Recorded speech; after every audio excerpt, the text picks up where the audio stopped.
Hola chicos, buenas tardes. Bueno, otra vez estoy con vosotros por aquí. Y bueno, antes de nada vamos a empezar orando y buscando al Señor, ¿sí? Sí, para el Señor en este día, Señor, queremos buscar tu rostro, Señor. Señor, te queremos decir, Señor, que tú eres nuestro Dios, Señor, tú eres nuestro Dios todopoderoso, Señor. Quien libras cualquier tipo de batalla, Señor, que podamos tener en nuestro día a día, Señor, y te damos las gracias, Señor, porque tú eres un Dios real, Señor, y eres un Dios vivo en nuestras vidas, Padre. Señor, te queremos pedir que tú nos ayudes a caminar cada día más en el Espíritu, Señor, ya que nuestra carne, Señor, quede cada día más atrás, para que, Señor, nosotros menguemos, Señor, en nuestra carne y tú crezcas, Señor, podamos crecer en ti y podamos crecer en tu Espíritu, Padre. Señor, te entregamos este tiempo, Señor, para que tú hables a cada uno de los chavales, Señor, que van a ver esta reflexión, Señor, y te lo entregamos todo para ti, Señor. Te bendecimos, Señor, y te damos las gracias, Señor, por todo lo que tú nos das cada día, Padre, en el nombre de Jesús. Amén. Bueno, hoy vamos a tocar un tema muy importante e interesante, que es la lucha que tenemos entre nuestra carne y nuestro espíritu. Y vamos a verlo en el siguiente versículo a continuación. Como hemos visto, dice, ahora pues, ninguna condenación hay para los que están en Cristo Jesús, los que no andan conforme a la carne, sino conforme al Espíritu. En toda nuestra vida, todo en el transcurso de nuestra vida,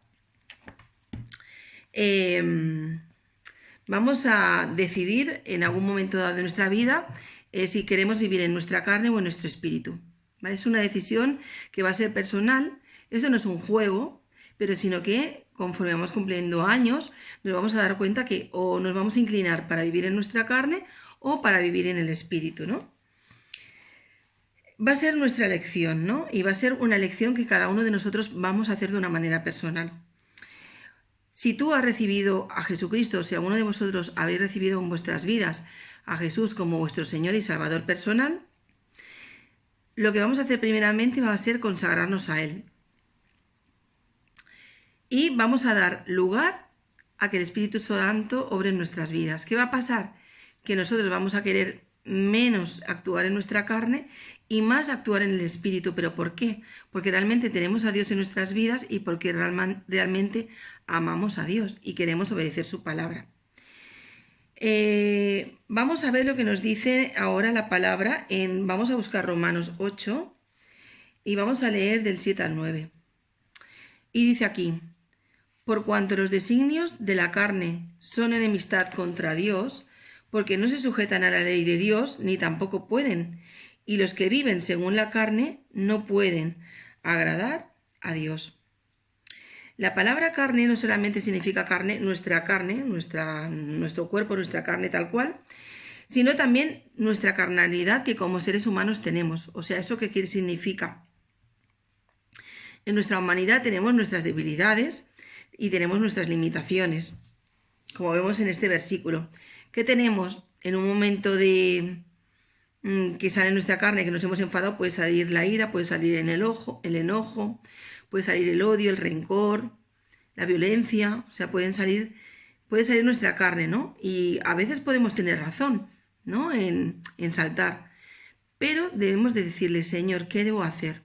Dame dominio propio. A veces tenemos que contar hasta 10 y a veces incluso hasta 20.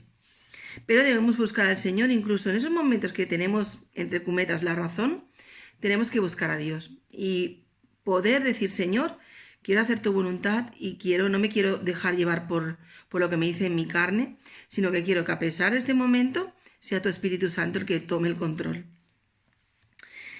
Vemos que la carne es al contrario de lo que Dios quiere, es el contrapuesto, ¿vale? ¿Por qué? Porque nuestra carne es contrario a lo que Dios nos dice en su palabra. Cuando vivimos conforme al Espíritu, cuando vivimos y nos dejamos llevar por el Espíritu Santo, el Espíritu es el poder sobrenatural de Dios que actúa en nuestra carne, que actúa a favor del Espíritu, que nos va a ayudar en medio de esas debilidades a tomar el control, a tener ese dominio propio que necesitamos. Vivir en el Espíritu es que mientras aún seamos humanos y tengamos nuestra humanidad, el Espíritu de Dios va a ser quien va a controlar y quien va a dirigir nuestro espíritu en todo momento. Por lo tanto, en esos momentos de dificultad, nuestra mirada va a estar en el Señor en todo momento. Y Dios va a tomar el control, sí o sí. Vale, ¿por qué tenemos esta lucha? ¿Por qué tenemos esta lucha entre la carne y el espíritu?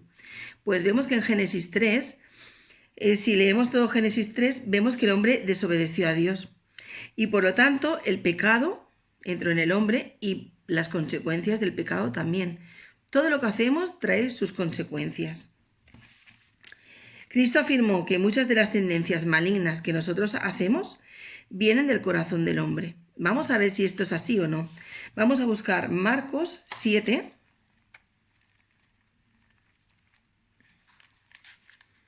Marcos 7 y vamos a leer del 20 al 23, que dice así. Pero decía que lo que del hombre sale, eso contamina al hombre, porque de dentro del corazón de los hombres salen los malos pensamientos, los adulterios, las fornicaciones, los homicidios, los hurtos, las avaricias, las maldades, el engaño, la lascivia, la envidia, la maledicencia, la soberbia, la insensatez. Todas estas maldades de dentro salen y contaminan al hombre. Vemos que toda esa raíz que tenemos ya viene del corazón, ¿vale? Y entonces debemos pedirle al Señor que tome, como dice el versículo, que el Señor tome el control de nuestro corazón y de nuestros pensamientos, para que lo que salgan de allí, el Señor lo pueda controlar y podamos vivir en ese espíritu. No nos dejamos llevar por las pasiones de nuestra carne, sino que vamos a ir navegando en el espíritu. Aquellas cosas que agradan a Dios, que nos van a dar paz, que nos van a dar tranquilidad, que nos van a dar eso que deseamos, ¿no? Es ese futuro que queremos nosotros. Por lo tanto, primero necesitamos el perdón por nuestros actos de desobediencia, porque desobedecemos a Dios. Y luego, por otro lado, debemos pedirle a Dios que nos liberte, que nos dé esa libertad que necesitamos para ser liberados de esas ataduras en nuestra carne, de esa tendencia que tenemos de hacer el mal, ¿no? Que el Señor nos ayude. La Biblia nos dice en su palabra que la sangre de Cristo tiene solución. Y esta solución nos va a arreglar este problema doble que tenemos. ¿Cuál es? Por un lado, la sangre de Cristo nos va a librar de nuestra culpa y de nuestros pecados, ¿vale? De nuestros actos, de nuestros pecados.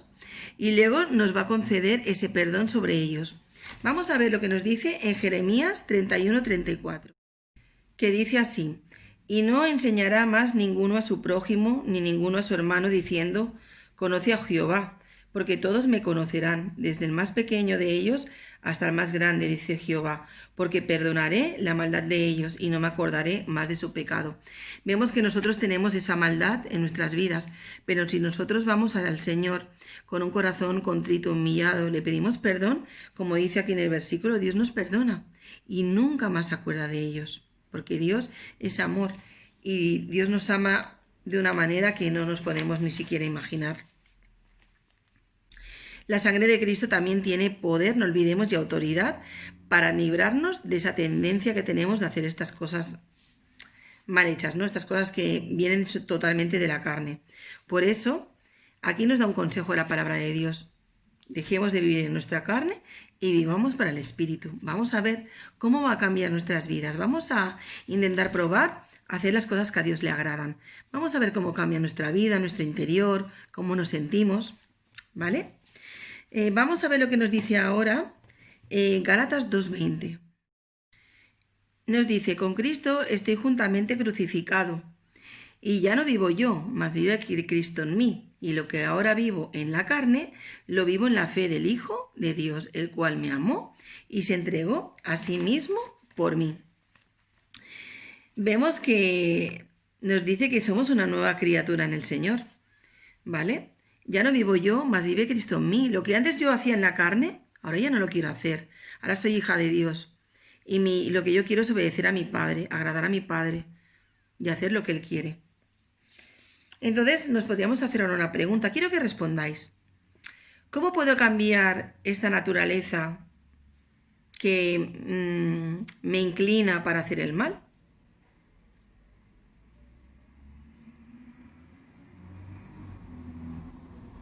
Otra pregunta sería, ¿cómo puedo tener victoria en medio de esta lucha que tengo?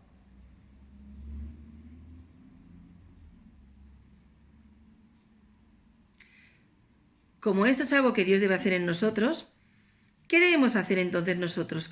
¿Cómo vamos a actuar?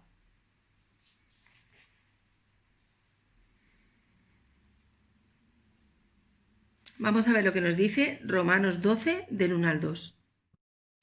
Así que, hermanos, os ruego por las misericordias de Dios que presentéis vuestros cuerpos en sacrificio vivo, santo, agradable a Dios, que es vuestro culto racional.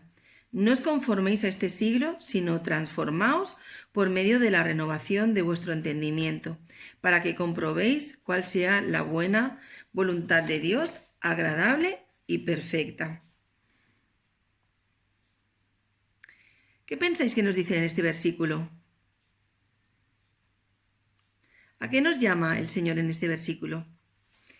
Pues nos está llamando a tener una consagración, a consagrarnos al Señor. No se trata solamente de pedir perdón y que el Señor nos libre de cualquier tipo de culpa, sino que aquí nos está hablando también a los creyentes, ¿no? Que siempre vamos a tener esa tendencia de pecado. Pero el Señor dice que presentemos nuestros cuerpos en sacrificio vivo. ¿Vale? A veces nos va a costar, va a ser un sacrificio vivo, hacer lo que a Dios le agrada, dejar nuestra carne. Y también nos dice algo bueno aquí. No nos conformemos a este siglo, sino transformémonos. No nos conformemos con lo que nos dice este mundo, sino que hemos de hacer, transformemos nuestro entendimiento. Pidamos al Señor que nos renueve nuestro entendimiento, nuestras mentes, nuestros pensamientos, que las influencias del mundo no nos influyan de tal manera que cambien nuestros pensamientos y nuestras ideas, aun sabiendo que eso a Dios no le agrada. ¿Y para qué? Para que sigamos manteniendo esa voluntad de Dios, que es agradable y perfecta. Sepamos poder caminar en el Señor. ¿Vale? Bueno, y vamos a ver otro versículo que está en 1 de Juan 1:7, que lo vamos a ver a continuación. Que nos dice así: pero si andamos en luz, como Él está en luz, tenemos comunión unos con otros, y la sangre de Jesucristo, su Hijo, nos limpia de todo pecado. Si andamos en luz, como Él está en luz, tenemos comunión. Andemos en luz. Andemos como el Señor quiere que andemos, ¿no? Porque Él, si hacemos esto y andamos en nuestra luz, aparte de tener comunión los unos con los otros, nos va a limpiar de todo pecado. El Señor es lo que quiere, ¿no? Quiere que andemos en luz, que tengamos comunión con los nuestros, ¿no? Con nuestros hermanos en Cristo. Y si pecamos, abogado tenemos en Cristo Jesús, nos dice la palabra. Él nos perdona. Bueno, en esta nueva vida podemos descubrir cada día, en nuestro día a día, cómo es caminar en el Espíritu. Caminar bajo el control del Espíritu Santo. Seguramente, si tú oras a Dios y anhelas y le pides, Señor, yo quiero caminar en ti, quiero que el Espíritu Santo me dirija, Él te va a decir cuando tengas alguna actitud o vayas a tomar una decisión inadecuada, realmente el Señor te va a decir qué es lo que quiere. Y bueno, pues esta era esta reflexión. Y bueno, chicos, os quiero bendecir y nada, y a ver si nos vemos prontito. Cuidaros mucho. Chao.